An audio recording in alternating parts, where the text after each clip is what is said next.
If you want to start using the paid version of Card, you should click on the link in the description to get the best discounts available. In this video, I'm going to show you how to change Made with Card color.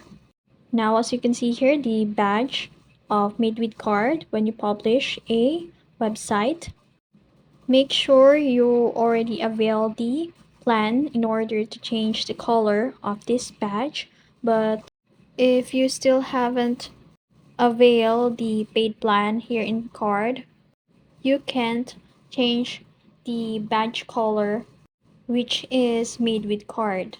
So as you can see here, the list of plans that you can avail in order to access that feature. And that's it. That's how you change Made with Card color.